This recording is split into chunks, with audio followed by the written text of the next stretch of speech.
Hello, my name's Nick Kemsley. I'm here to talk to you about consumerisation of talent. I'll come on to more details about what that means in just a moment. But first of all, hello.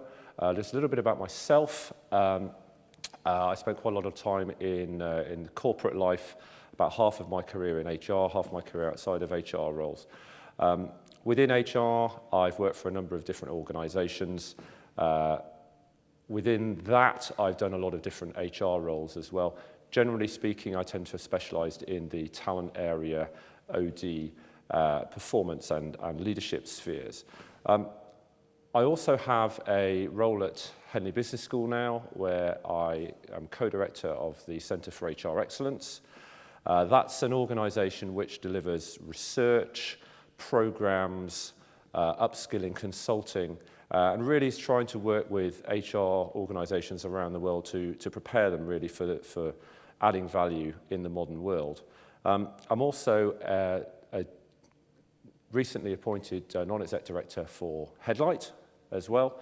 And I'm going to talk to you today about some findings, I think some interesting questions that have come out of some research that I've been involved in through Henley Business School. As you can see, we're calling it the consumerisation of talent.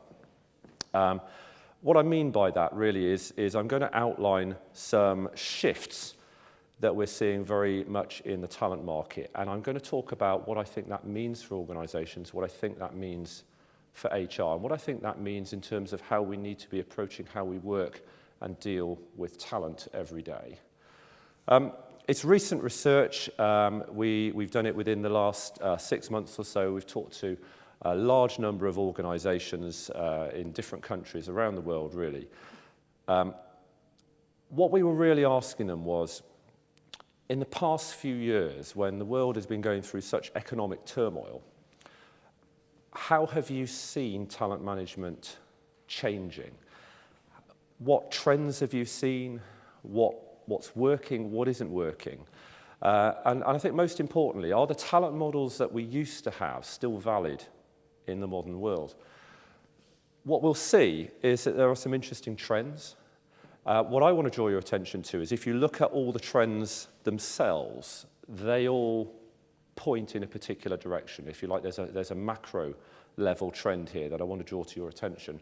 And this itself will raise some challenges for how we in organisations talk to, work with, manage talent.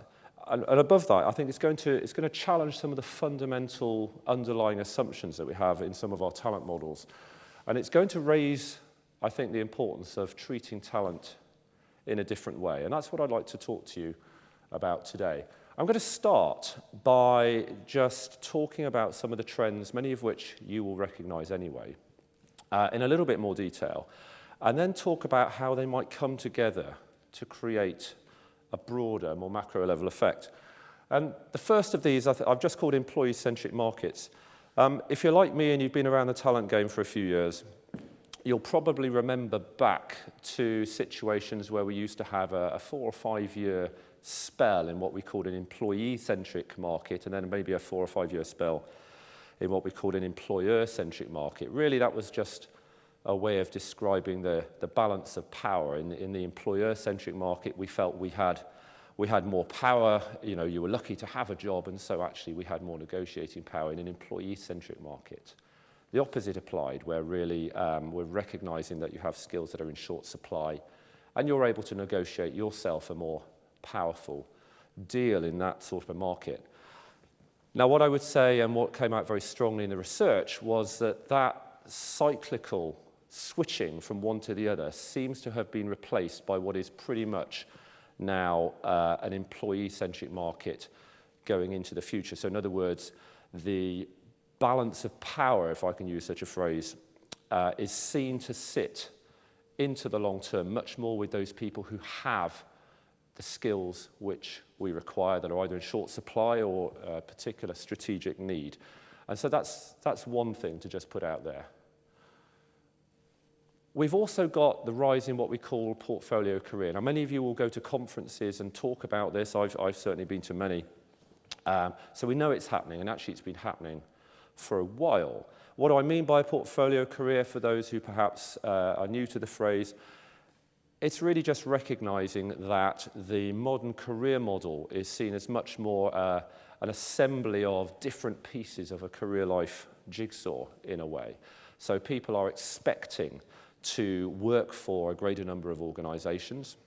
They're expecting to use those organizations to accrue different elements of expertise. And they could be working across different sectors, they could be working in different countries, they could be working in completely different kind of roles over their career.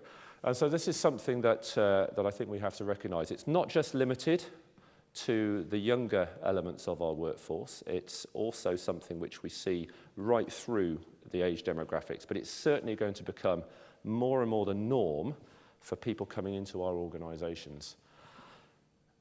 Add into that another trend, and that's about the lowering of barriers to moving employment. If I think back to when I first started in employment, the idea of moving within a 8 to 10 year period almost felt quite alien. It felt like I was going to damage my CV in some way. That situation is not really the case anymore. I recently had a group of 100 resourcing directors in a room, and I said to them, what minimum tenure within an organization would you expect to see and not worry about on a CV? You know, you wouldn't ask any questions. And they pretty uniformly said around 2 years, some even said 18 months. So I think that's quite an interesting thing to throw in there as well, that this whole sense of working for a large number of organizations and almost being expected to move around, certainly not being penalized for moving around, is very important because it does remove some of these barriers. Other barriers to moving organization would have also included, I think, just some of the financial aspects or some of the pension, all these kind of things. These seem to be much easier now. People don't worry so much about moving organizations. So I think we have to throw that into the mix as well. So lower barriers to moving employers. We also have well-documented shortage of skills. Where's this coming from? Is it everywhere? No, it's not everywhere. It's certainly something we see globally rather than just in one market or another. There are certain skills which are standout skills in this area. For example, chemical engineering is a good example. But I think more and more we're seeing shortages or foreseeing shortages in supply in skills areas that are critical to the strategies of more and more organizations.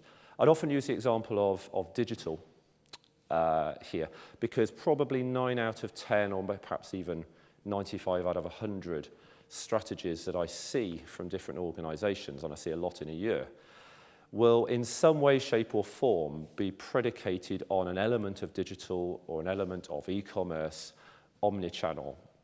And the question is, have we really thought through the skills that we need, how much of them we need, how much of them are out there, and what the competition for those skills is going to be?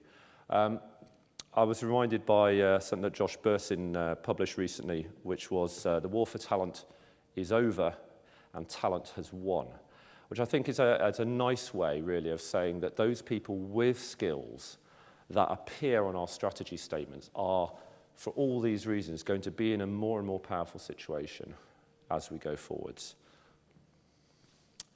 Personal brand equity is something which is becoming more and more prevalent as well. So people who are building careers are building brand. They're building Me Inc. Part of that is coming out in terms of the type of organization they want to work for, the brand it has, the CV pedigree.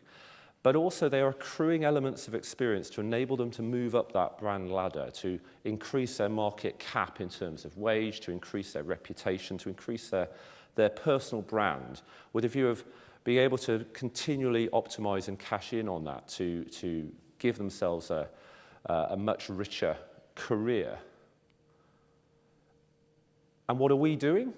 Well, actually, we're helping fuel this fire, because there's also a corresponding trend out there where we're trying to move more and more responsibility and accountability for career management into the hands of the individuals. We've seen it in companies for many, many years. You start putting these together and you can begin to see how it describes a shift in the power balance, if you like, and moving us to what many people in the research have begun to describe as a deal, or an exchange of mutual value.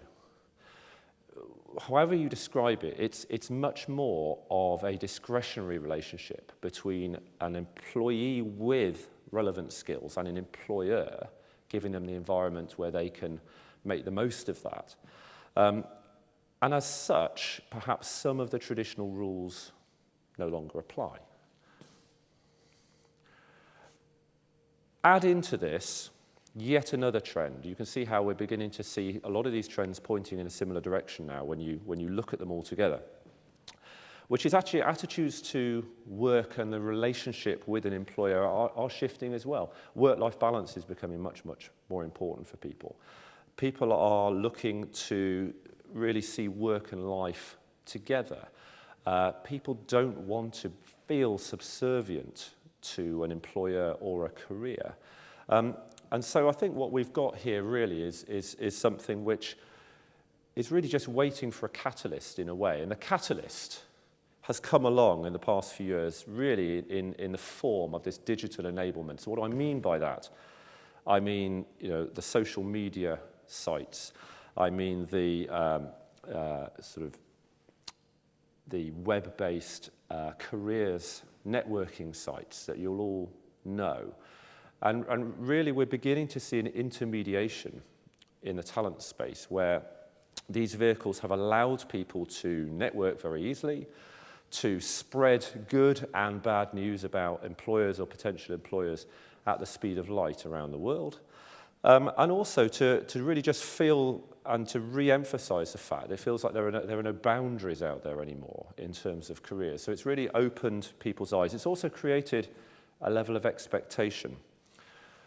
So the point really in this slide was to say, if we look at any one of these trends, and we spend a lot of time going to conferences and within our organizations talking about them as individual trends, if we put them all together, it's really beginning to create a picture where people with the skills that we need are really in quite a powerful and an increasingly powerful situation and are beginning to think differently. And what I'd like to do really is to engage you in what is it that they're thinking about and what does that mean?